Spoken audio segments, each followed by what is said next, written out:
Okay, folks, Paul Chamberlain, the Air Force guy, coming to you from Will's Alley Pub and Sports Lounge this evening to talk to you about buying your first RV. The top 10 things that you should consider when doing so.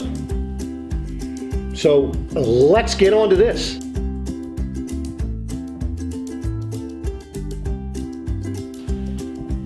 So first of all, when you're buying an RV, probably the most important thing you need to understand is setting a budget. Now, when you set a budget, some things to consider is the fact that you should actually consider setting your budget, but then think about that budget being 20% less than what you budget for. And the reason for that, if and when you get your RV, you want to make sure that you're able to use it. There's going to be some maintenance that's going to be required, annual maintenance. You're going to want to take trips, so there's going to be costs when you go to take trips. On top of that, you could have some other things that you're going to need to purchase, chairs, awning mats, all kinds of little things, and you don't want to get yourself into a situation where you've crunched the numbers and now you've spent too much, and so now you can't go out and enjoy it. So the most important thing is setting the budget. Now, another thing you need to consider when you're purchasing it, what are your plans for using this RV? Is this going to be something that you're going to be going from campground to campground? Are you going to be doing some traveling? Or is it something where you're going to be doing boondocking? So it's going to be more important to think about the features that it has. For boondocking is totally different than if you're going to go to a campground and hook up. Maybe when we talk about campground, maybe you're just going to go to the campground and you're just going to leave it there. So that is something you need to consider, take into consideration. And by all means, listen folks, if you're going to wait for the perfect RV, you're never going to get started. And trust me when I tell you this, I've been in this business since 2001. There is not the perfect RV out there. So what you want to do, find an RV, get yourself maybe a list of 10 items that you would like to have in the RV. And then when you find something that has the majority of those, go ahead and do it, because you know what, if you don't ever start, you will never do it. I can't tell you how many times I talk to people and they'll come to an RV show or they'll come to the lot and we're talking and they're talking about, yeah, we've been coming out and looking at these things for the last 5 years. Oh, so what's the holdup here? You're wasting valuable time. I just saw a post on Facebook today of one of my customers. She happened to call her daughter the other day. Well, this is actually about a month ago. And her daughter noticed that something was wrong, called an ambulance. If it wasn't for the fact that she called her daughter and her daughter didn't answer the phone, this lady would not be here with us today. So folks, life is too short.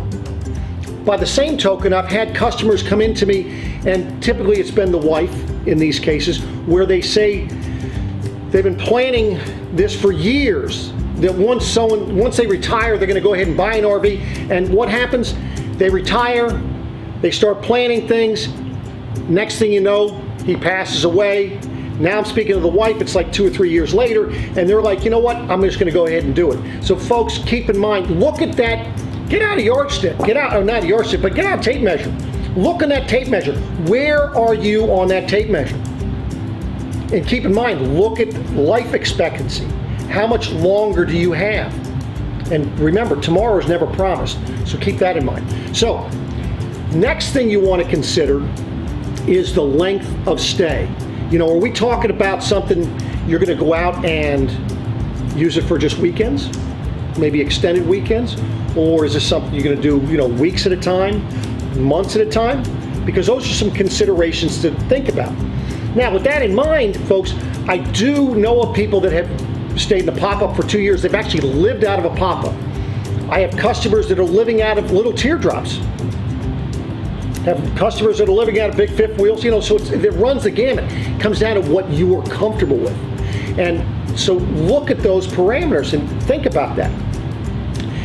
How long are you planning to do things? You know, is this something where you're going to consider, you're just going to think about it on the fly, you're just going to make up your mind, okay, we're going this weekend?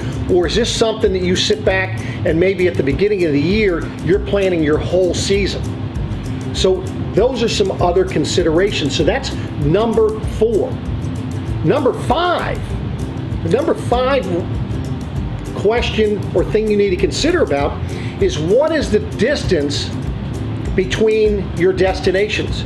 You know, I mean, if you're just going to be going, let's say for weekend trips, how far are you traveling from your home?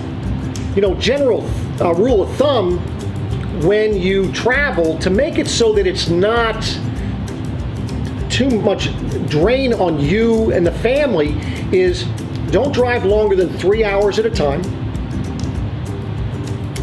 Make sure that you stop every 3 hours, as you know, whether you're going to be camping or not, stop every 3 hours.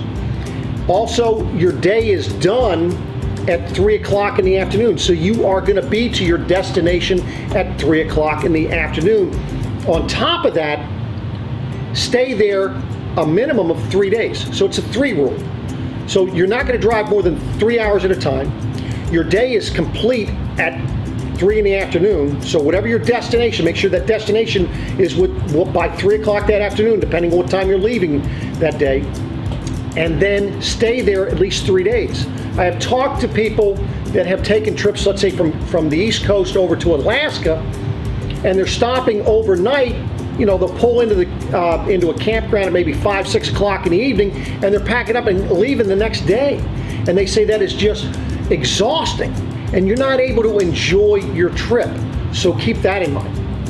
Next thing you want to consider is, where are you going to be storing this RV? Is this something you're going to be able to leave at your home? Is it something where you're going to incur additional expenses by putting it at a storage lot? So take that in consideration.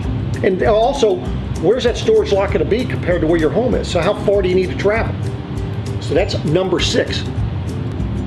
Okay, folks, so number 7 is hassle. And what do I mean by hassle? Well, each RV, or different types of RVs, there's a different hassle that you're going to be dealing with. What do I mean by that? Well, you know, if you're having a pop-up, you know, you get the hassle of cranking it up or pushing a button, pulling the beds out. So it's, you know, more of an ordeal. You have a travel trailer. You know, you got to make sure you level it before you actually put the stabilizers down and so forth. If you have a fifth wheel, some fifth wheels are going to have automatic leveling. You know, you push a button, automatically levels. Same thing with motorhomes. You know, so you have a number of different things. Now, all of them, you're going to have to hook up water, your water filter, some is sewer, putting your awning out or canopy. So they all have a little bit of difference in setting them up and breaking them down. And folks, that's part of the camping experience. This is all about creating memories for you and your family that are going to last a lifetime. And that's what you've got to consider. So number 8, how long are you planning on owning the RV? Now, with that said, let me just explain something to you. People always think that, you know what, this is my last RV. I'm just buying this one and I'm not buying any more. Ladies and gentlemen, you know, that's all well and good, but the industry average is you're going to own it 3 to 5 years. So think about that. Number 2, I mean, I've had a couple of customers, you know, they bought 1 month, come in, trade it in, get something the next month. Had one couple, they bought 3 different RVs from me within 15 months because they just loved it. Now, the one that they're on now, they're saying they're going to keep for a lifetime, but we'll see what happens with that one. It's been coming up on now 2 years now, 2.5, so we'll see what happens there. So think about how long you're going to have the RV. And in a lot of times, folks, is your RV can be considered a tax write-off as a second home. Although that just recently changed with the tax law here that just recently came about for towables.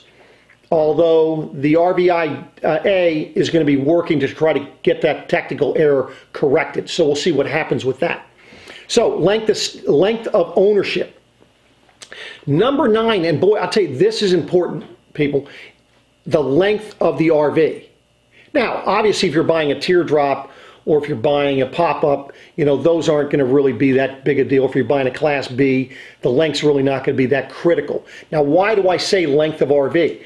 Because if you're going to be going to national parks, depending on where they are, they could have a limit that you can't exceed 30 feet, maybe 35 feet, and in some cases, maybe even 25 feet. So do your planning in advance. There's also some roads out there that you cannot, as you're towing, you're going to have height restrictions, but you're also going to have length restrictions depending on how windy the road is. So make sure that you plan your trip accordingly. Otherwise, you could find yourself in quite a sticky situation. Now, folks, what is the number 10 thing you need to consider is what is the ideal RV for you? Now, you know, if you're just a couple, you know, do you really need bunk beds? And when you're, the other thing I tell people, when you're looking to purchase an RV, don't try to plan for every scenario. Try to plan for what's best for you and your family. If you're just a couple, don't try to plan on, you know, in the event that Tommy and Jane decide they're going to come visit you because, you know, your sons and daughter, they love you and they're going to come visit you. Don't plan for every situation because that doesn't always work. I had a poor couple, they traded in their rear living room fifth wheel for a bunkhouse because their grandkids were going to go camping with them. A year later, their son gets transferred to Florida, and now the grandkids aren't going with them anymore, so now they're transferring back to, or transitioning back into, another rear living room fifth wheel. That costs money when you are trading in such a short period of time. So, folks, I hope you found this stuff helpful. Got a lot of other videos on my YouTube channel, how-to videos, product recommendations, as well as product reviews. If there's a product that you want me to review, a particular RV, if there is some particular topic that you would like me to cover, by all means, just shoot me a comment. Give me a thumbs up if you're liking what you're seeing here. And folks, I'll be coming back at you again next week. Have a great evening. Take care.